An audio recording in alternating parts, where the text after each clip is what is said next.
The smell of pine resin and wet earth had become my religion. Every morning for the past 3 months, I woke to that scent, sharp, honest, unforgiving. It clung to my clothes, my hair, the skin of my forearms where I'd scraped them raw against bark and stone. The cabin didn't welcome me gently. It demanded sacrifice, and I gave it willingly, because pain I could understand. Pain had rules. You bled, you healed, you moved forward. Unlike marriage. Unlike love. Unlike the man who'd looked at me across our pristine kitchen one Tuesday morning and said, with the emotional inflection of someone ordering coffee, "I don't think I ever really loved you, Claire." My name is Claire Whitmore, though I'd spent 5 years as Claire Hendricks. A name that never quite fit, like borrowed shoes that pinch with every step. Now, 28 years old, and legally separated from a life I'd built on foundations of sand, I was Claire again. Just Claire. The woman with pale blonde hair that caught on rough cabin walls, with hands blistered from hammering and hauling, with a heart that beat steadier now in silence than it ever had surrounded by the polite dinner parties and wine tastings of my former existence. The cabin sat 17 miles outside Millhaven, deep enough into the Thornwood forest that cell service became a luxury, and human voices a memory. My maternal grandfather had built it in the 70s. A hunting retreat he'd used twice before his heart gave out. It had sat abandoned for decades, slowly surrendering to moss and rot, until I'd shown up with a backpack, my grandmother's ancient pickup truck, and absolutely nowhere else to go. People in town thought I was insane. A woman alone out there? Mrs. Peterson had clucked at the general store, her eyes traveling over my slight frame with open skepticism. "Honey, there are things in those woods. Wild things." She hadn't meant bears. Everyone in Millhaven knew the stories. Whispered over morning coffee, shared with nervous laughter at the local bar. The Thornwood wasn't just forest. It was territory. Pack territory. The werewolves who lived in the deeper woods had an understanding with the town. Stay out of our way, and we'll stay out of yours. A truce older than anyone living could remember, maintained by distance and mutual disinterest. Except I'd planted myself right on the border. The cabin sat at the edge of claimed land, in a gray zone that belonged to no one and everyone. Technically legal, practically stupid, but I'd signed the divorce papers in a lawyer's office that smelled of lemon polish and broken promises, and I'd needed somewhere the world couldn't find me. So I'd chosen the one place even wolves might leave alone. The work consumed me. Replacing rotted floorboards, patching the roof where rain had turned the interior into a swamp, scrubbing years of animal droppings and decay from every surface. My body, soft from years of yoga classes and desk work, transformed slowly. Muscles appeared in my arms, calluses armored my palms. I stopped checking my reflection in the clouded bathroom mirror, because the woman staring back was a stranger. Thinner, harder, with shadows under her eyes that spoke of nightmares and 4 a.m. wake-ups. But she was real. She was mine. By late October, the cabin had become almost livable. I'd installed a wood-burning stove, patched the worst of the wall gaps, and even managed to get the ancient well pump working again. The nights were getting cold, frost creeping across the windows in crystalline patterns that reminded me of wedding lace. I tried not to think about that. I tried not to think about a lot of things. But isolation has a way of making thoughts louder. On the night everything changed, I was sitting on the newly repaired porch, wrapped in a wool blanket that smelled of mothballs and old cedar. A mug of tea steamed in my hands. Chamomile, because sleep had been evasive lately, filled with dreams of empty houses and doors that locked from the outside. The forest was alive with sound, wind rushing through pine canopies, the distant call of an owl, the crack of branches that might have been deer, or might not have been. I'd learned to distinguish sounds out here. Deer moved with hesitant grace. Rabbits scattered in panicked bursts, but there were other sounds, heavier, more deliberate, that made something primal in my chest tighten with warning. The first time I'd heard wolves howling, I'd locked myself inside with shaking hands and a racing heart, but after weeks of hearing them echo through the darkness, the fear had dulled into something closer to acceptance. They were here. I was here. We existed in parallel, as long as I respected the boundaries. Tonight, though, the forest felt different. The usual symphony of night sounds had gone quiet. Even the wind seemed to hold its breath. I set down my tea, my fingers instinctively tightening on the blanket. In the 3 months I'd been here, I'd learned that silence in the forest meant something was wrong, something was watching. My eyes adjusted to the darkness beyond the porch light, a single bare bulb I'd wired myself, proud of the accomplishment even as it cast more shadows than illumination. The tree line was perhaps 20 yards away, a wall of black punctuated by the skeletal silhouettes of birch and pine. And standing just at the edge of that darkness, barely visible, was a shape. Too large to be a deer, wrong proportions for a bear. My breath caught in my throat as my mind supplied the only logical answer, even as every instinct screamed at me to run inside and bolt the door. Wolf. But not just any wolf. Even from this distance, even in darkness, I could tell this was something extraordinary. It stood at least 4 feet at the shoulder, its fur so dark it seemed to absorb light rather than reflect it. Eyes glinted in the porch light, not the yellow gold of normal wolves, but an amber so bright it looked almost human. Almost. We stared at each other across the clearing. My heart hammered against my ribs so hard I thought it might bruise. Every article I'd ever read about wolf encounters scrolled through my panic. Don't run. Don't make eye contact. Make yourself large. Back away slowly. But I couldn't move. The wolf took 1 step forward, massive paws silent on the frost-covered ground. Then another. It moved with a liquid grace that was beautiful and terrifying in equal measure. Not aggressive, not yet, but radiating a power that made my human fragility painfully obvious. "Please," I whispered, and hated how my voice shook. "Please. I'm not in your territory. I checked. This land is—" The wolf's head tilted, and impossibly, I would swear it looked curious. We stayed like that for an eternity compressed into seconds. Then, with a final long look that felt like assessment, judgment, and something else I couldn't name, the wolf turned and melted back into the trees. I didn't move for a full 5 minutes. When I finally stumbled inside on legs that felt like water, I locked every door, checked every window, and sat on my sleeping bag with my back against the wall until dawn painted the sky gray. I didn't sleep, and I couldn't shake the feeling that those amber eyes had seen straight through me. Through the cabin walls I'd so carefully repaired, through the brave face I showed the world, down to the broken thing I'd been trying so hard to rebuild. The knock came 3 nights later. I'd almost convinced myself the wolf encounter had been a sleep-deprived hallucination, my mind playing tricks after too many solitary evenings. I'd thrown myself back into work with renewed intensity, replacing the porch railing, splitting firewood until my shoulders screamed, organizing supplies with manic precision. Anything to avoid thinking, anything to avoid remembering those eyes. The knock wasn't timid or uncertain. It was firm, authoritative, the knock of someone who expected the door to be opened. I froze with a can of soup halfway to the camp stove, my entire body going rigid. No one came out here. No one even knew exactly where here was. I hadn't given the address to anyone. Not my mother and her Arizona retirement community. Not my few remaining friends who'd sent concerned texts that I'd let go unanswered. Not even the lawyer who'd finalized my divorce. Another knock, more insistent. My legs moved before my brain caught up, carrying me to the door. Through the small window, I could see a figure on the porch, tall, broad-shouldered, distinctly human. Relief and new fear tangled in my chest. Human was better than wolf, wasn't it? I cracked the door open 2 inches, leaving the chain lock engaged. The man on my porch was not what I expected.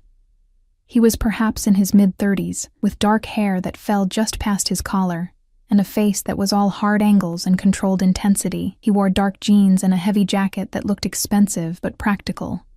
Nothing like the designer brands my ex-husband had favored, but it was his eyes that stopped my breath.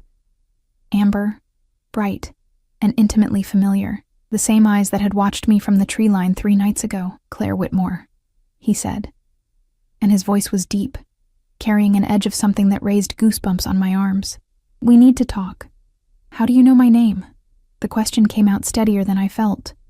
My hand remained on the door, ready to slam it shut, even though some instinct told me it wouldn't matter. If this man wanted inside, a chain lock wasn't going to stop him. I know a lot of things. He didn't smile, didn't soften the statement with anything approaching friendliness, like the fact that you've been living on borderland for 3 months, that you're alone, that you're human.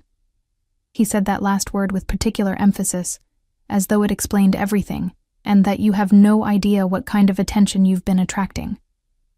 My fingers tightened on the doorframe. I'm not bothering anyone. I checked the property records. This land isn't claimed by anyone. Property records.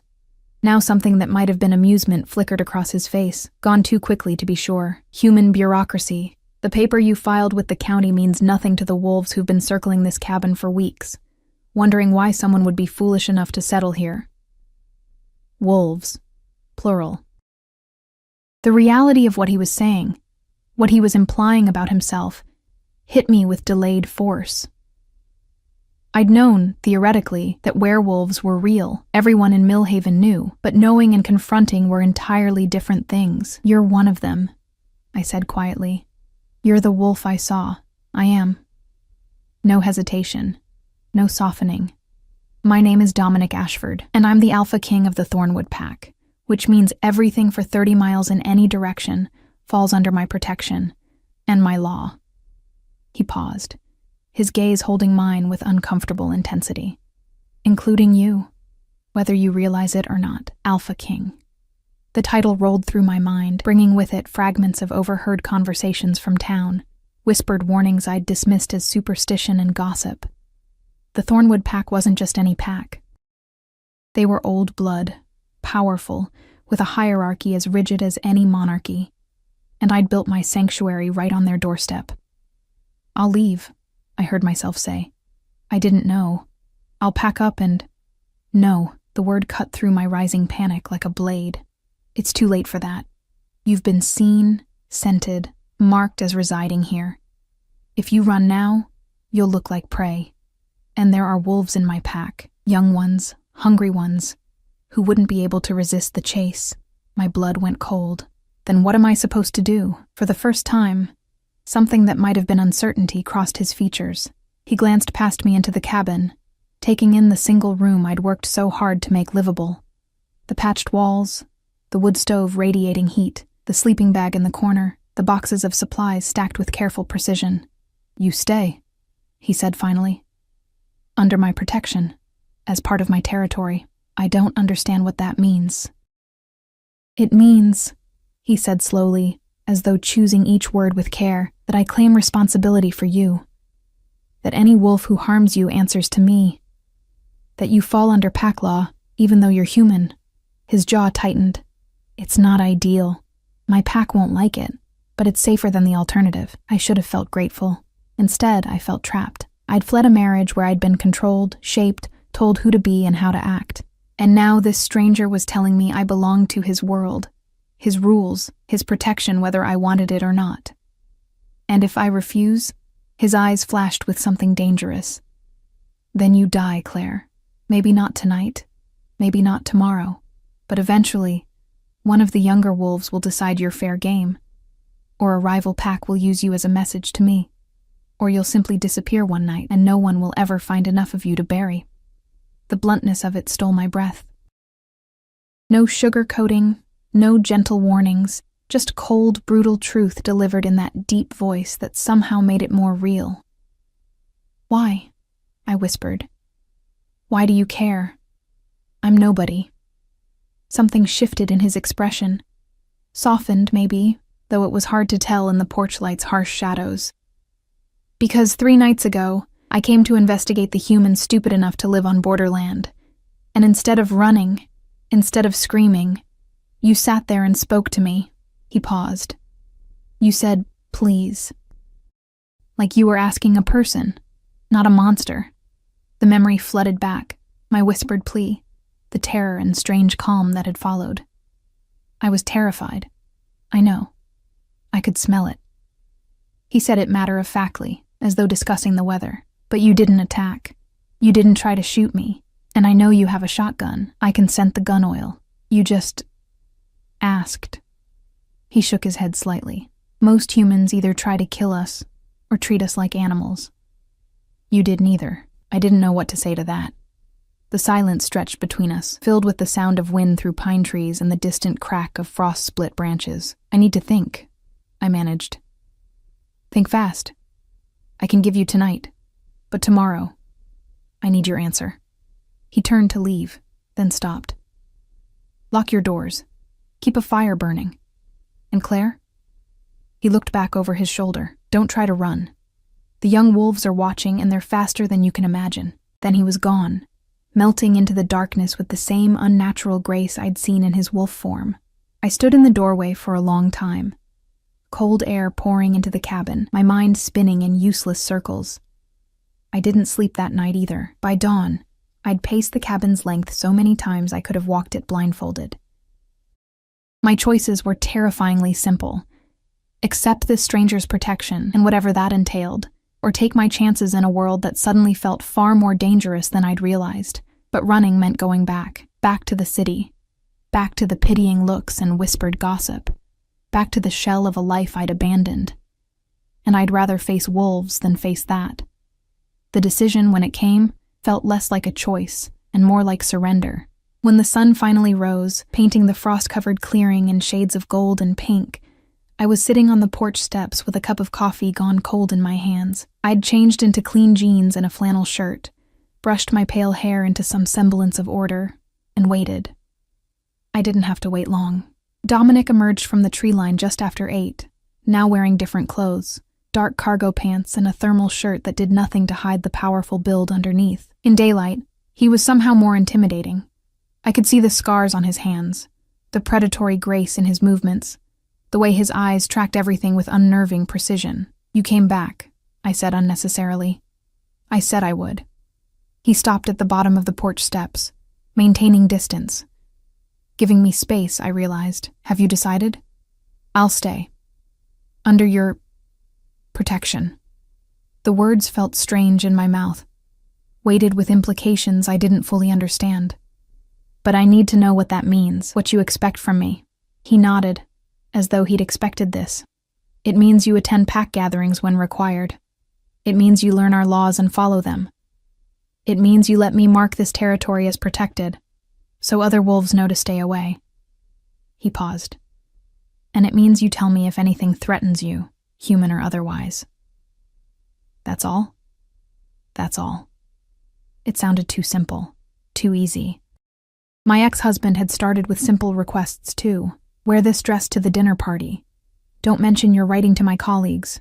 Smile more, laugh less loudly. Be smaller, quieter, less. I won't be owned again, I said quietly, surprised by the strength in my voice. I came here to be free. If your protection means a different kind of cage, then I'd rather take my chances with the wolves. For a long moment, he just stared at me. Then, unexpectedly, the corner of his mouth quirked upward. Not quite a smile, but close. You have fire in you. Good. You'll need it. He climbed the first step, then stopped, still leaving space between us. I'm not your ex-husband, Claire. I don't want to control you. I want to keep you alive. There's a difference. How do you know about my ex-husband? Small town. People talk. He said it without apology. And you have that look. The one people get when they've been broken down so slowly they didn't notice until pieces of them were already missing. The accuracy of it hit like a physical blow. I looked away, blinking against the unexpected sting in my eyes. I'm rebuilding those pieces, I know. I can see it in what you've done here. He gestured to the cabin. 3 months ago, this place was barely standing. Now it's a home. That takes strength. Something in my chest loosened slightly. When was the last time someone had noticed my strength instead of my weakness? There's a gathering tomorrow night, Dominic said, his tone shifting to something more formal. The pack meets every full moon. You'll need to come, to be introduced, to be acknowledged as under my protection. My stomach dropped. A pack meeting. It's necessary. If they don't see you, if they don't hear me claim responsibility for you, the young wolves will continue to test boundaries. Some of them. He trailed off, but I understood the unspoken warning. Will they accept it? A human under your protection. They'll accept it because I'm their alpha, and my word is law. but something in his tone suggested it wouldn't be quite that simple. Wear layers. It'll be cold. And Claire? His amber eyes found mine again. Stay close to me. Don't wander off, don't accept challenges, don't show fear. They can smell it, and some will see it as weakness. What kind of challenges? The kind you won't win. He turned to leave, then paused. I'll come for you tomorrow at sunset. Be ready. And then he was gone again, leaving me alone with a cabin that suddenly felt far less like a sanctuary and far more like the eye of a storm. The next day passed in a haze of anxiety and frantic preparation. I cleaned the cabin with manic intensity, as though dirt and disorder were enemies I could actually defeat. I tried on different outfits, discarding each one as either too formal or too casual, too revealing or too dowdy, until I finally settled on dark jeans, sturdy boots, and a fitted black sweater that at least made me look more confident than I felt. My reflection in the small mirror showed a woman I barely recognized. Pale hair pulled back in a practical braid, face thinner than it had been, eyes shadowed, but determined. I looked like someone who belonged in these woods.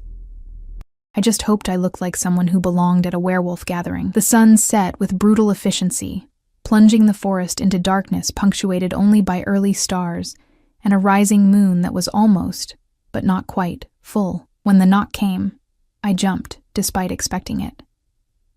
Dominic stood on the porch in what I was beginning to recognize as his usual attire, dark, practical, with that same controlled intensity radiating from every line of his body. Ready? He asked. No. Yes. He studied me for a moment, then nodded. Stay close. Don't speak unless spoken to directly. And remember, you're under my protection. That means something. We walked into the forest together, his stride long and confident while I struggled to keep pace over uneven ground. He didn't slow down, but he didn't leave me behind either, maintaining a distance that felt deliberate. How far? I asked, my breath already coming faster. 2 miles. We walk on human feet out of respect. It's considered aggressive to approach in wolf form uninvited. 2 miles through dark forest. My city-soft legs protested, but I gritted my teeth and kept moving. The clearing emerged from the darkness like something out of a fever dream. Torches ringed the space, real flames, not electric lights, casting flickering shadows that made everything move and breathe. At the center burned a massive bonfire, its heat reaching me even from the tree line where Dominic had paused. And surrounding it, gathered in loose clusters that somehow still managed to convey hierarchy and order, were the wolves. Not wolves, people. But the way they moved, the way they watched us approach, left no doubt about what they were underneath their human skin. There were perhaps 40 of them, ranging from teenagers to elders with silver-streaked hair. The younger ones stood toward the outer edges, restless energy evident in their constant movement. The older ones sat closer to the fire, their stillness somehow more intimidating than any display of aggression. And at the very center, in positions of clear authority, stood 3 figures who radiated power like heat. My second, my third, and my enforcer, Dominic murmured, so quietly only I could hear. Sebastian, Elena, and Grant. They're the ones you need to watch. Sebastian was lean and dark-haired, with sharp features and eyes that assessed me with clinical precision. Elena was stunning in a way that made my chest tight. Tall, with copper-red hair that caught the firelight like living flame, curves that my ex-husband would have called real woman, while implying I lacked them. And Grant was simply massive, built like violence made flesh, with scars visible on his forearms, and a face that suggested he rarely smiled. All 3 watched us approach with varying degrees of interest and hostility. The gathered pack fell silent as Dominic stepped into the clearing, his hand finding the small of my back. Possessive, protective, or both. I could feel dozens of eyes on me, taking in my pale hair, my smaller frame, my obvious humanity. The weight of their attention was suffocating. My pack. Dominic's voice carried across the clearing with natural authority. I bring before you Claire Whitmore, who has claimed the abandoned cabin on our borderland as her home. Murmurs rippled through the crowd, not friendly ones. She is human, someone called out, a young man near the back, his voice sharp with challenge. "She has no place here. She has the place I give her." Dominic replied, his tone hardening. "By my authority as Alpha, I claim responsibility for her safety and her actions. She is under my protection. Any wolf who harms her answers to me personally." The silence that followed was heavier than the murmurs had been. Sebastian stepped forward, his movements liquid and controlled. "With respect, Alpha, the pack has concerns. Humans on borderland create complications. They attract attention from town, from hunters, from those who would use her presence as excuse to encroach on our territory. Then we ensure she doesn't become such an excuse." Dominic's hand was still on my back, steady and warm. "Claire has lived there 3 months already. She's bothered no one, threatened no one. She asks only to be left in peace." Peace. Elena's voice was smoky and sharp. She moved with the kind of confidence that came from knowing exactly how beautiful she was, and exactly how to use it, the kind of peace that comes from ignorance. She doesn't know our laws, our ways. How can she follow rules she doesn't understand? Then we teach her. Dominic's response was immediate, as we would teach any newcomer to the pack. "She's not pack," Grant growled, speaking for the first time. His voice was gravel and threat. "She'll never be pack. She's a liability." The word stung more than it should have. I'd spent 5 years being called a liability by my ex-husband. Too emotional, too impractical, too much of a dreamer to be useful in his carefully constructed world. Hearing it again, from this scarred stranger who didn't know me at all, made something hot and angry unfurl in my chest. "Then I'll be a liability that minds her own business and stays out of your way." The words escaped before I could stop them, my voice carrying across the clearing with unexpected strength. The silence that followed was absolute. I felt Dominic tense beside me, his fingers pressing slightly harder against my back. Around the clearing, wolves shifted and murmured. I'd broken his instruction, don't speak unless spoken to directly, but I couldn't take it back now. Elena laughed, the sound surprisingly genuine. "She has teeth. Small ones, but teeth nonetheless." "She has stupidity," the young wolf from before called out, speaking to the enforcer like that. "She should learn respect." "Or what?" I turned toward the voice, my fear transmuting into something reckless. "You'll teach me? Add me to the list of threats I should be terrified of?" I was shaking, but not backing down. I came here to escape people who tried to make me small and quiet. I'm not doing that again. Not for anyone. The young wolf moved forward, his body language aggressive, but Dominic shifted, just slightly, but enough to put himself more firmly between us. "Enough, Marcus." His voice was soft but deadly. "Challenge her again and you challenge me." The young wolf, Marcus, froze, then slowly backed down, though his eyes never left me. The hatred there was palpable, personal, as though my mere existence offended him. "The human has spirit," Sebastian observed, his clinical assessment continuing. "But spirit without wisdom is dangerous, to herself and to us." "Then I'll ensure she gains wisdom." Dominic's tone brooked no argument. "Is there any wolf here who wishes to formally challenge my decision?" The question hung in the air, heavy with implication. Around the clearing, wolves looked at each other, at their alpha, at me. Several looked like they wanted to speak, but none did. The hierarchy held. Then, it settled. Dominic's hand fell away from my back. "Claire Whitmore is under my protection. Harm her, and you answer to me, now." His tone shifted, became almost normal. "We have other business to attend to. The northern boundary markers need reinforcing. The town council has been making noises about expanding their hunting permits, and there's been sign of rogues passing through the eastern edge." The gathering shifted focus, breaking into smaller discussions. I stood rooted to the spot, my heart hammering, unsure if I should move or stay or disappear into the forest. Around me, wolves conducted their business with an ease that spoke of long practice, discussing territory, resolving disputes, sharing information with the efficiency of a well-oiled machine. Elena approached, her movements graceful and deliberate. Up close, she was even more striking. Amber eyes like Dominic's, but with flecks of green and a smile that didn't quite reach them. "You're braver than you look," she said, her tone impossible to read. Or more foolish. I haven't decided which. "Does it matter?" I asked quietly. "Perhaps not." She studied me with unnerving intensity. "But you should know. Dominic doesn't extend protection lightly. The last time he claimed responsibility for someone outside the pack, it ended—" She paused, choosing her words carefully, badly. My stomach dropped. What happened? "Ask him yourself, if you dare." She smiled then, sharp and knowing. "Word of advice, human? Don't fall for him. He's already broken, and broken things tend to break whatever they touch." She walked away before I could respond, leaving me with more questions than answers, and a growing sense that I'd stepped into something far more complicated than I'd realized. The gathering lasted for hours. I stood awkwardly at the edge of the firelight, trying to be invisible while simultaneously being the most visible thing there. Some wolves ignored me completely. Others watched with open curiosity or barely concealed hostility. A few, mostly the older ones, nodded at me with something that might have been respect or pity. Grant, the enforcer, kept his distance but never stopped watching.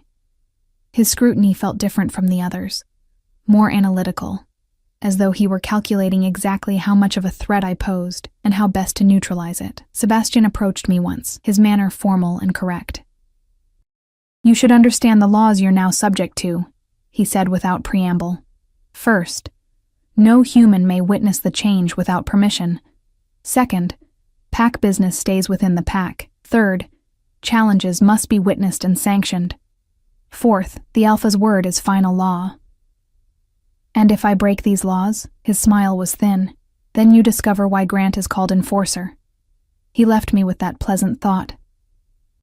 As the moon climbed higher, some of the younger wolves began to shift. Not all at once, but in ones and twos, shedding their human forms for something wilder. I tried not to stare, but it was impossible not to watch. The change was fluid and beautiful and deeply unsettling. Bodies reforming with sounds that shouldn't exist. Fur rippling across skin like water. Dominic found me as the first wolves began to run into the forest, their howls echoing through the darkness. "You did well," he said quietly. "I broke your rule about not speaking. You defended yourself when challenged. That's different." He looked tired suddenly, the firelight casting shadows under his eyes. "Marcus will be a problem. He's young, ambitious, and he sees you as weakness in my leadership. Because you're protecting a human, because I'm protecting someone who can't protect herself," he corrected. "It makes me look soft, and in a pack, soft equals weak." Guilt twisted in my chest. "I didn't mean to cause problems for you." "You didn't cause them. You revealed them." He watched the wolves running in the distance, their forms barely visible in the moonlight. "My pack is strong, but there are fractures. Young wolves who think they deserve more. Old wolves who resist change. And now you. A symbol that I'm willing to break tradition. Maybe I should leave after all." "No." The word was firm. "You leave, and Marcus wins." "You leave, and every wolf who questioned my decision sees it as proof they were right." His jaw tightened. "You stay, and we prove them wrong." "We?" He looked at me then, really looked at me, and something in his expression made my breath catch. "I meant what I said, Claire. You're under my protection. That's not a burden I take lightly." Before I could respond, a howl split the night, different from the others, carrying a note of alarm. Dominic's head snapped toward the sound, his body going rigid. "That's a warning." He was already moving toward the tree line. "Stay with Sebastian." "What's happening?" He didn't answer, just shifted mid-stride, human to wolf in a heartbeat, his clothes falling away as his body reformed into something massive and dark and terrifying. Then he was gone, vanishing into the forest with several other wolves following. Sebastian appeared at my elbow. "Come. We need to secure the clearing." "What was that howl?" "Rogues." His expression was grim. "On our territory. This is very bad timing." The remaining wolves gathered closer to the fire, their easy camaraderie replaced by tension. Elena stood with her arms crossed, staring into the forest where Dominic had disappeared. Grant was organizing the younger wolves into some kind of defensive formation. And I stood there, useless and human, understanding for the first time exactly how dangerous this world really was. The howls continued in the distance, aggressive, challenging, answered by the deeper tones of Dominic and his wolves. I couldn't understand the language, but I could hear the violence in it, the promise of it. "How long will they be?" I asked Sebastian. "As long as it takes." He didn't look at me, his attention fixed on the forest. Rogues are unpredictable. They might run or they might fight. Either way, there will be consequences. Minutes stretched into what felt like hours. The fire burned lower, the moon climbed higher, and still the sounds of confrontation echoed through the thornwood. When the wolves finally returned, I knew immediately something was wrong. Dominic emerged from the trees in human form, someone's jacket hastily thrown over his shoulders, his face dark with fury. Behind him, Grant and several others carried what looked like an injured wolf, a gray female, her side matted with red, not matted, bleeding. I looked away quickly, my stomach turning, but not before I saw the extent of the damage. Whatever had happened out there, it had been brutal. "Get Rachel to the healer," Dominic ordered, his voice raw. "Now!" Wolves scattered to obey. The clearing descended into controlled chaos, some shifting to human form, others maintaining their wolf shapes, all moving with purpose. Elena approached Dominic, speaking too quietly for me to hear. Whatever she said made his expression darken further. He responded with sharp gestures, argument evident even without words. Sebastian touched my arm. "We should get you back to your cabin. What happened out there? Nothing you need to concern yourself with." But his tone suggested it was very much something I should be concerned about. "Come. Dominic will want you safe before he deals with this." I let him guide me toward the tree line, but I couldn't stop looking back at the clearing, at the wolves in crisis, at the injured female being carried away, at Dominic standing in the firelight with blood on his hands and murder in his eyes. I'd wanted to understand their world. Now I was beginning to, and it terrified me. Sebastian walked me back through the forest in silence, his presence somehow both reassuring and unsettling. Unlike Dominic, who moved with predatory purpose, Sebastian glided through the darkness with an efficiency that suggested he could disappear at will if he chose. When we reached my cabin, he paused at the tree line rather than approaching the porch. "Lock your doors tonight," he said, his tone carefully neutral. "The rogues are gone, but they'll remember there's a human here now. That makes you a target." "Why?" The question burst out before I could stop it. "Why would rogues care about me?" His eyes caught the moonlight, reflecting it back like mirrors. "Because you're the easiest way to hurt Dominic. An alpha's strength is measured by his ability to protect. You're his stated responsibility. Harm you, and they prove he's weak." He tilted his head slightly. "It's pack politics, brutal, but effective. I never asked to be a weapon against him. No one ever does." Something that might have been sympathy flickered across his features. "But you are now, whether you wish it or not. So lock your doors, keep your shotgun loaded, and if anything approaches this cabin that isn't Dominic, don't hesitate." He was gone before I could respond, melting into the shadows with the same unnerving grace. I stood on my porch for a long time, watching the forest, listening to the distant sounds that might have been wind or might have been wolves. The moon was bright enough to cast shadows, turning familiar trees into threatening shapes. Inside, I did exactly as Sebastian had instructed. Locked every door, checked every window, loaded the shotgun my grandfather had left behind, and propped it within easy reach. Then I sat on my sleeping bag with my back against the wall and waited for dawn.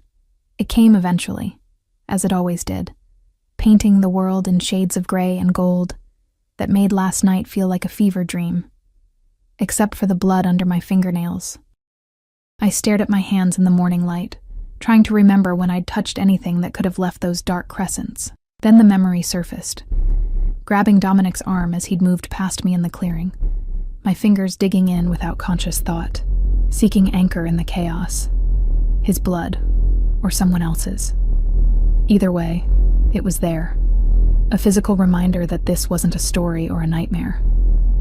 This was my life now. I scrubbed my hands raw in the cold water from the well, then threw myself into work with desperate energy. There were still repairs to be made, always repairs. The cabin was livable, but far from finished.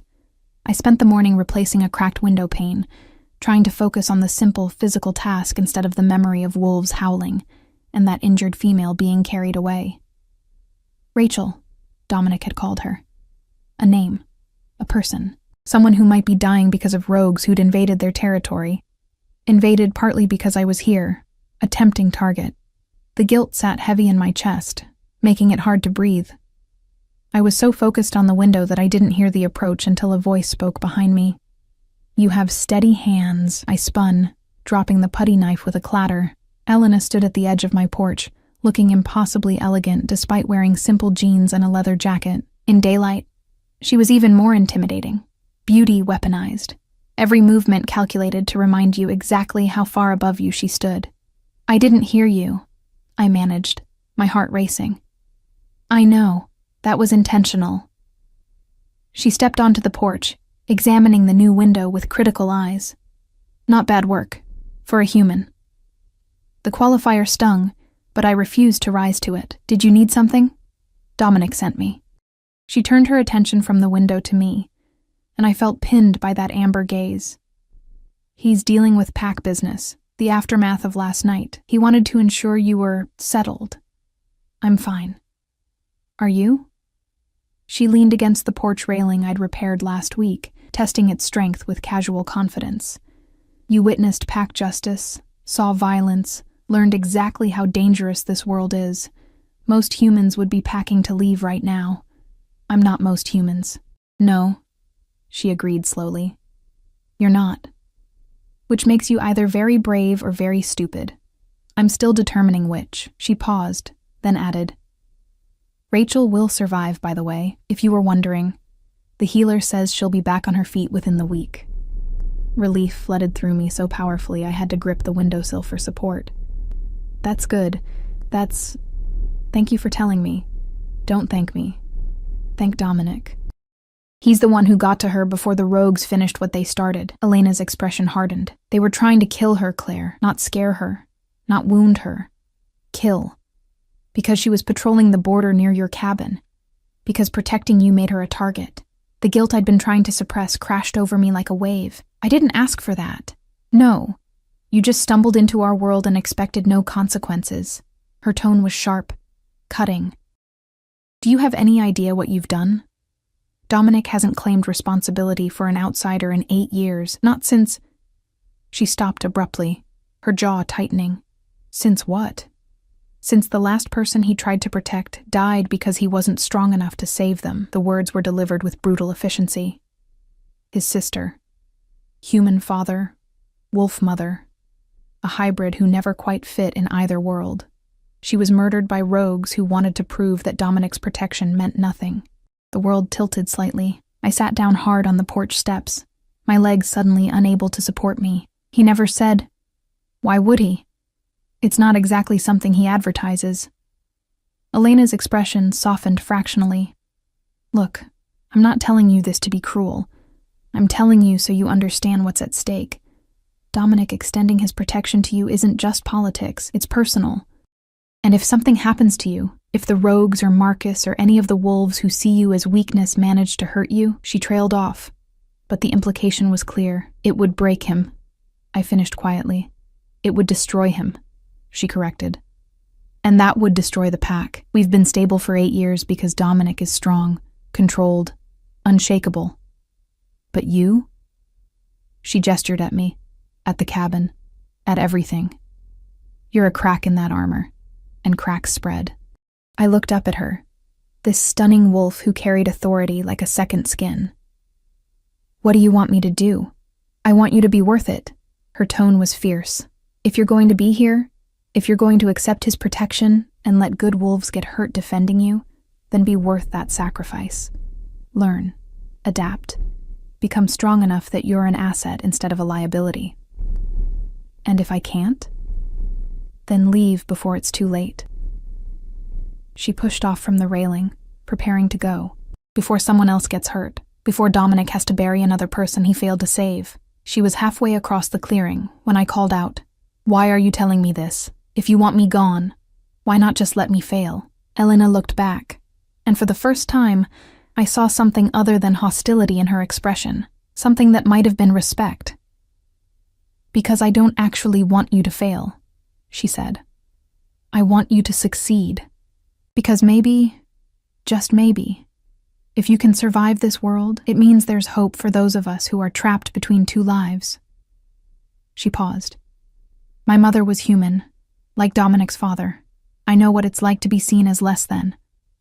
And I know what it takes to prove them wrong." Then she was gone, leaving me alone with more revelations than I knew how to process. The days that followed fell into an uneasy rhythm. Dominic didn't return to my cabin, but I felt his presence nonetheless, in the increased patrols I glimpsed through the trees, in the scent markers that appeared overnight around my property, in the way the forest felt more protected and more surveilled simultaneously. I threw myself into learning, driven by Elena's words. Sebastian appeared every few days, teaching me pack law with the precision of a professor. Grant showed up once, demonstrated how to use the shotgun properly, and left with a grunt that might have been approval. Even some of the younger wolves began to acknowledge me, nods from a distance, nothing friendly, but a recognition that I existed within their world. Marcus remained a constant threat, his hostility palpable even when I only glimpsed him watching from the tree line. But he never approached, never challenged, held back by the weight of Dominic's authority. 2 weeks after the gathering, I was splitting firewood when I felt the familiar prickle of being watched. I turned to find Dominic standing at the edge of the clearing, wearing the same dark jeans and thermal shirt I'd first seen him in, his expression unreadable. "You've been avoiding me," I said, setting down the axe. "I've been giving you space." He moved closer, his gaze traveling over the cabin, the neat woodpile, the winter vegetables I'd started growing in a small plot. "You've been busy. Elena said I needed to be worth protecting." I wiped sweat from my forehead with my sleeve, "So I'm trying." Something flickered in his eyes, surprise, maybe, or approval. "She told you about my sister. It wasn't a question." But I nodded anyway. "I'm sorry. For your loss. And for making you relive it by being here." "Don't." His tone was sharp. "Don't apologize for existing, Claire. You didn't ask to be born human any more than I asked to be born wolf." He ran a hand through his dark hair, a gesture of frustration. "My sister's death wasn't about weakness. It was about cruelty. About rogues who killed her simply because they could. Because she represented something they hated, the mixing of worlds. But you blame yourself anyway, every day." The admission was raw, unguarded. I was supposed to protect her. I was alpha even then, young and arrogant, certain my authority meant something. And then they took her. And I learned exactly how much my authority was worth. I moved toward him without thinking, closing the distance between us. Up close, I could see the scars on his hands more clearly, some silvered with age, others newer. Evidence of violence, of survival, of a life spent fighting. "I won't be her," I said quietly. "I won't be another loss for you to carry." "You can't promise that." "No," I agreed, "but I can promise to fight, to learn. To not make it easy for anyone who wants to use me against you." I held his gaze. Elena was right. I need to be worth protecting, and I will be. For a long moment, he just looked at me. Then, slowly, his hand rose to brush a strand of pale hair from my face, a gesture so gentle it made my breath catch. "You already are," he said softly. "You just don't see it yet." The moment stretched between us, charged with something I didn't have words for. His hand lingered near my face, close enough to feel the heat of his skin, far enough to maintain that careful distance he always kept. Then his expression shifted, hardened, and he stepped back. "There's going to be another gathering. 3 days from now. The pack wants to discuss increased patrols, new boundary protocols. You should be there. More pack politics, more proving that you belong." His tone was gentle but firm. "They need to see you as part of the territory, not a temporary problem. The more you participate, the less they can argue against your presence." "And Marcus?" "Is being watched closely." Dominic's jaw tightened. "He made a move last week, Tried to rally some of the younger wolves, suggested they petition for your removal. Grant shut it down before it gained traction. But it's a sign. He's not going to let this go. Maybe I should talk to him. Explain that I'm not trying to cause problems. No. The word was absolute. You don't approach Marcus. You don't engage with him. He sees you as a symbol of everything wrong with my leadership, and nothing you say will change that. He needs to challenge me, not you. But he can't challenge you directly, not without cause, no. But he's young and ambitious. He'll make a mistake eventually, and when he does... Dominic trailed off, but the promise in his tone was clear. I thought about pack justice, about the violence I'd witnessed, about Rachel bleeding in the clearing. What happens when an alpha is challenged? Either the challenger submits and is exiled, or they fight to the end. He said it calmly, as though discussing the weather. There's no middle ground. The pack can't have two alphas. So one of you dies. Usually, yes. He met my eyes without flinching, but it's rare. Most wolves know better than to challenge an established alpha. The hierarchy is there for a reason. It keeps us stable, keeps us from tearing ourselves apart. And if Marcus challenges anyway, then I'll handle it. His tone suggested the conversation was over. 3 days, Claire. Sunset. I'll come for you. He left before I could respond. But this time, he paused at the tree line and looked back. Thank you, he called out. For staying. For trying. It matters more than you know. Then he was gone, leaving me in the clearing with a racing heart, and the growing realization that somewhere along the way, this had stopped being about survival and started being about something far more dangerous. Something that felt disturbingly like belonging. The 3 days passed in a blur of preparation and mounting tension.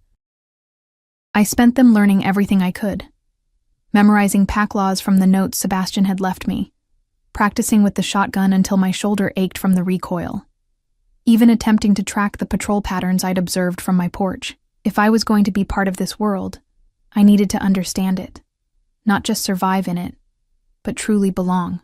On the morning of the gathering, I woke to find a package on my porch. No note, no explanation, just a carefully wrapped bundle tied with rough twine. Inside was a jacket, heavy leather, lined with fur, clearly used but well maintained. It smelled of pine and something else, something wild and indefinably wolf. When I slipped it on, it fit perfectly, the weight of it settling on my shoulders like armor. Protection, I realized. Someone, Dominic probably, had left me protection against the cold night ahead. I wore it that evening as I waited for sunset, pacing my cabin with nervous energy. Through the window, I watched the light fade from gold to amber, to deep purple, painting the forest in shadows. When the knock finally came, I was ready. Or as ready as I could be. Dominic stood on my porch, and for a moment, neither of us spoke. His eyes traveled over the jacket I wore, and something in his expression softened. It suits you, he said quietly. Thank you. For this. I gestured to the leather. I'm guessing it was you? Elena, actually. She said if you were going to keep showing up at pack gatherings, you should at least look like you belonged. He paused. It was hers, from before she rose to third. She doesn't part with things easily. The gesture meant more than I could articulate. I nodded, not trusting my voice.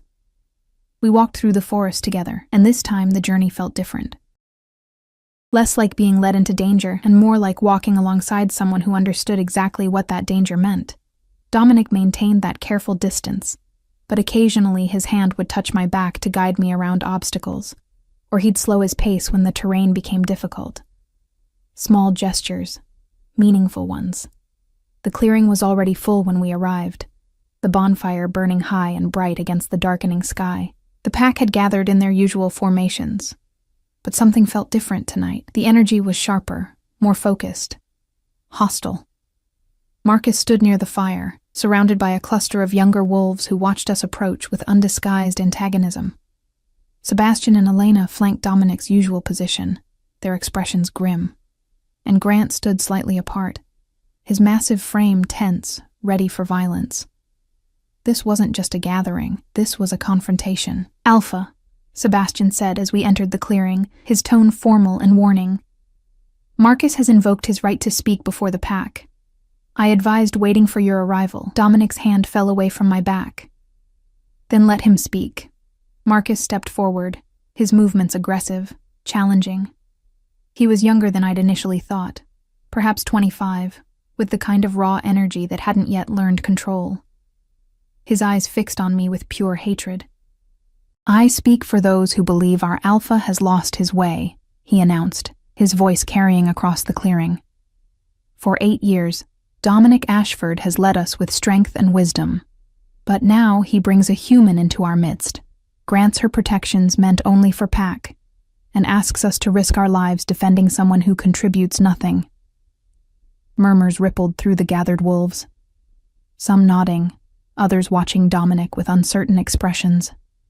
She's a liability, Marcus continued, gaining confidence. Rachel nearly died protecting her. Our patrols are stretched thin, watching over someone who can't defend herself. And for what? Because the Alpha feels guilty over his sister's death? Because he wants to prove he can save a human this time? The words hit like physical blows. I felt Dominic go rigid beside me, saw his hands curl into fists. Careful, Marcus, Sebastian warned softly. You're approaching challenge territory. Good. Marcus's smile was sharp, feral. Because I am challenging, not for leadership. I'm not fool enough for that. But I'm challenging the decision to harbor this human. I demand the pack vote on her removal. The clearing erupted into chaos. Wolves arguing, shouting, some supporting Marcus while others defended Dominic's authority. Elena moved closer to where I stood, her presence protective even as her expression remained neutral. This is bad, she murmured, too quietly for anyone else to hear. A vote undermines Dominic's authority. Even if he wins, it shows the pack is divided. Then I need to speak, I whispered back. But I was already stepping forward, moving past Dominic before he could stop me. The gathered wolves fell silent as I walked toward the fire, toward Marcus, my heart hammering but my steps steady. You want to talk about what I contribute? My voice shook slightly, but I pushed through it. Fine, let's talk about it. I'm human, yes, weak compared to any of you. I can't shift, can't fight like you do, can't run through these woods with your speed and strength. Marcus's smile widened, triumphant. Finally, she admits. But I can think, I interrupted, my voice growing stronger. I can plan. I can see patterns and solve problems in ways that don't require teeth and claws. I turned to address the wider pack. Rachel was hurt protecting me, yes, and that guilt will stay with me forever. But do you know why the rogues targeted her? Because they knew attacking pack wolves near my cabin would create exactly this. Division, doubt, wolves questioning their alpha's judgment. I moved closer to the fire, feeling its heat on my face. They're using me as a weapon against you. And you're letting them. Every time you argue about my presence, every time you question Dominic's protection, you're doing exactly what they want.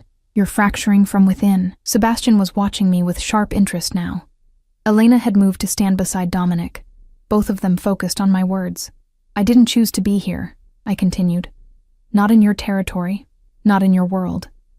But I am here. And I can either be the weakness they think I am, or I can be something else. Someone who sees threats you might miss because I think like the humans who want to push into your territory. Someone who can move through town without attracting attention, gathering information. Someone who understands the human world in ways you never can. I turned back to Marcus. You see a liability. I see potential. And the only question is whether you're smart enough to see it too, or whether you're going to keep making the rogue's job easier by tearing your pack apart. The silence that followed was absolute. Then, unexpectedly, Grant laughed. A deep, rumbling sound that seemed to surprise even him. The human has teeth after all, and venom. She makes valid points, Sebastian added, his clinical assessment returning. The rogues are using her presence strategically. Removing her now might appear as if they've won. More than that, Elena said, her voice carrying authority. She's right about information gathering. We've been so focused on strength that we've forgotten intelligence has value too. Marcus's expression darkened. You're all making excuses. No, Dominic interrupted, his voice cutting through the clearing like a blade. He moved to stand beside me, close enough that I could feel the heat radiating from him. They're recognizing reality, something you've been too young and too proud to do. He addressed the pack, his presence commanding absolute attention. Marcus invoked the right to speak, and Claire answered him. Not with my words, but with her own. She defended herself, defended her place here, without asking for my protection. He paused, letting that sink in. How many of you could say the same when you first joined this pack? How many of you had to prove your worth before you were accepted? Murmurs again, but different this time. Thoughtful, rather than hostile. I claim responsibility for Claire Whitmore, Dominic continued. Not because she's weak, but because she's vulnerable in ways we no longer are. And yes, maybe there's guilt in that choice. Maybe I am trying to prove I can protect someone this time, but that doesn't make the choice wrong. His gaze swept across the gathered wolves. This pack was built on the principle that strength comes in many forms. Are we now saying that only one kind of strength matters? The question hung in the air, unanswerable and profound. Marcus opened his mouth, then closed it, his challenge deflating in the face of Dominic's words and my unexpected defense. I call for the vote, Elena said formally. All who believe Claire Whitmore should retain alpha protection and remain in territory stand with Dominic. For a heartbeat, no one moved. Then Sebastian stepped forward, positioning himself clearly on Dominic's side. Grant followed, his massive frame impossible to ignore. Elena moved to join them. One by one, the older wolves shifted, forming a clear majority. Some of the younger wolves hesitated, looking between Marcus and the growing group supporting Dominic. Then, slowly, even they began to move. Not all, but enough. Marcus stood with perhaps 6 wolves remaining beside him. His face was twisted with fury and humiliation, but the vote was clear. The pack has spoken, Dominic said quietly. Claire stays, and any wolf who challenges that decision challenges me directly. Is that understood? Marcus's jaw worked, muscles jumping beneath skin. For a moment, I thought he might actually challenge. Then he nodded once, sharp and bitter, and stalked toward the tree line. His supporters followed, leaving the clearing with their defeat written in every line of their bodies. The tension broke, like a snapped wire. Wolves resumed their conversations, the gathering continuing as though nothing had happened. But something had shifted fundamentally. I could feel it in the way some of the younger wolves nodded at me as they passed, in the way Grant actually smiled, a brief, scarred expression that transformed his face entirely.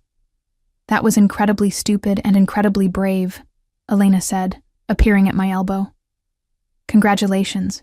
You've officially earned your place, just like that. Just like that. She glanced at Dominic, who was deep in conversation with Sebastian. You stood up for yourself when it mattered. In pack culture, that means everything. Grant approached, his scarred hands clasped behind his back. The offer stands human. If you want training, real training in how to defend yourself, find me. He paused. You'll never be Wolf, but you can be dangerous. That's worth something. He walked away before I could respond, leaving me slightly dazed. The gathering continued for hours, but the hostile edge had disappeared. Wolves approached me throughout the night, some curious, some friendly, some simply acknowledging my presence. I learned names, heard stories, began to understand the complex web of relationships that bound the pack together. And through it all, I was aware of Dominic watching me, not hovering, not interfering, but present, protective in that careful way he had, giving me space to establish myself while making it clear he was there if needed. When the moon reached its zenith and wolves began to shift and run, he found me again. Walk with me? He asked quietly. We left the clearing together, moving through the forest in comfortable silence. He led me along a path I didn't recognize, deeper into territory I hadn't yet explored. Eventually, we emerged onto a ridge overlooking the valley below, Millhaven visible in the distance as scattered lights against darkness. This is where I come when I need to think. he said, settling onto a flat rock, when pack politics and territorial disputes and all of it becomes too much. I sat beside him, close enough that our shoulders almost touched. It's beautiful. It is. He was quiet for a moment, then added, what you did tonight, standing up to Marcus, defending yourself. I need you to know what that meant. Not just for the pack, but for me. I turned to look at him, finding his profile etched in moonlight. Elena told me about your sister, about what happened. I figured she would. His jaw tightened. Sophia. Her name was Sophia, and she was exactly like you, human world sensibilities, soft heart, but with this core of steel that people underestimated. When the rogues took her, I tracked them for 3 days. By the time I found her, he stopped, his hands clenching. By the time I found her, there was nothing left to save, just pieces of someone I'd loved and failed to protect. My hand found his, fingers wrapping around his clenched fist. He startled at the contact, then slowly relaxed, his hand opening to accept mine. For 8 years, I've carried that failure, he continued, his voice raw. Told myself I'd never put anyone in that position again, never claim responsibility I couldn't fulfill. And then you showed up, this stubborn human rebuilding a cabin in the middle of nowhere, and I saw her all over again. He looked at me then, amber eyes luminous. But you're not her, Claire. You're your own person, with your own strength. And tonight, you proved that. Not just to the pack, but to me. I'm still human, I said softly. Still vulnerable. Yes, but vulnerability isn't the same as weakness. I'm learning that. His thumb traced small circles on the back of my hand, the gesture unconscious, intimate. You asked me once why I cared, why I extended my protection, and I told you it was because you spoke to me like a person, not a monster. I remember.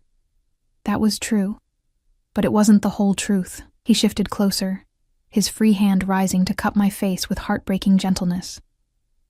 The whole truth is that when I saw you sitting on that porch, wrapped in a blanket, speaking softly to a wolf that could have torn you apart, I saw courage, real courage, the kind that acts despite fear, not because of its absence. And I thought, if someone like that can be brave in this world, maybe there's hope for the rest of us. My breath caught. We were close enough now that I could see the flecks of gold in his amber eyes, the scars on his face that told stories of survival, the tension in his jaw that spoke of 8 years of self-imposed isolation. I'm falling for you, I whispered, the admission terrifying and liberating at once. I know I shouldn't. I know it's complicated and dangerous and probably stupid, but I am. Claire. No, let me finish. I needed to say this before courage failed. I came here broken, running from a marriage where I was made to feel small and insignificant. And somehow, in the middle of a forest surrounded by creatures that could kill me without effort, I found myself again. I found strength I didn't know I had. And I paused, searching for words. I found someone who sees me, really sees me. Not what I should be or could be, but what I am. You're remarkable, he said softly. Exactly as you are. So are you. I lifted my free hand to mirror his, touching his face, feeling the rough stubble on his jaw, the warmth of his skin. You're not broken, Dominic. You're wounded. There's a difference. And wounds can heal given time and care. Claire, he said again. But this time my name sounded like prayer. If we do this, if we cross this line, there's no going back. You'll be bound to me in ways the pack will recognize. You'll be marked as mine, and that makes you an even bigger target. I know.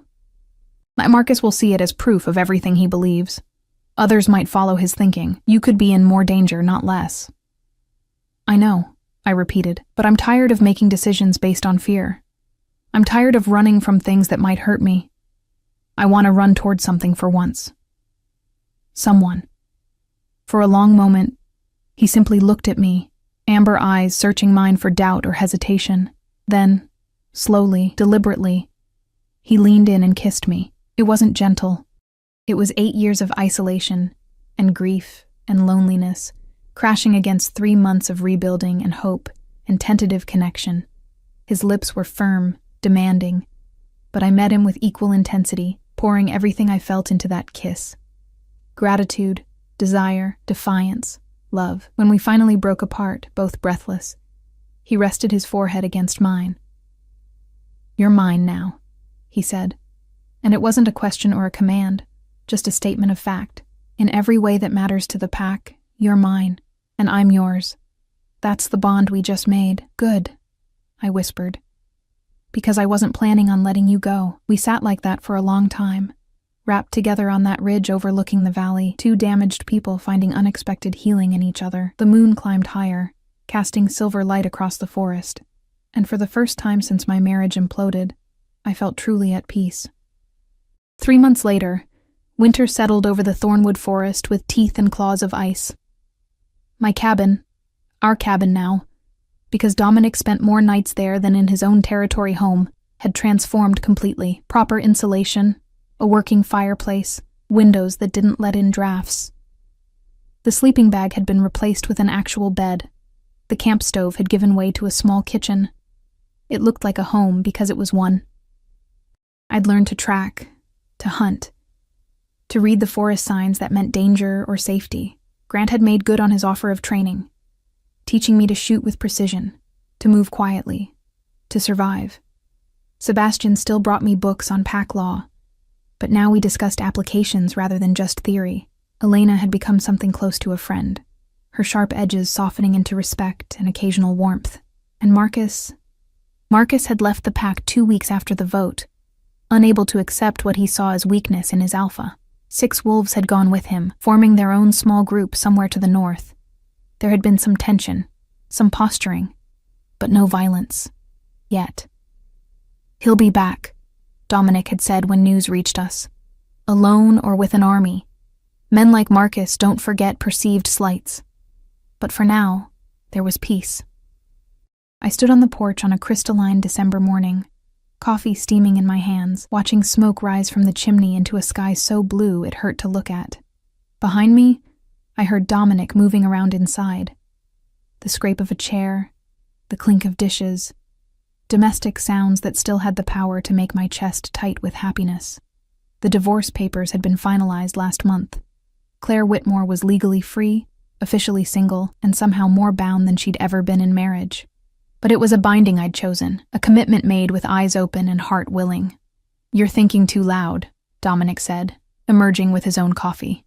He wrapped an arm around my waist, pulling me against his warmth. I can hear it from inside, just thinking about how different everything is from a year ago. Better or worse? I turned in his arms, looking up at this man who was alpha and protector and partner and love. His dark hair was getting long, almost to his shoulders now. The shadows under his eyes had faded.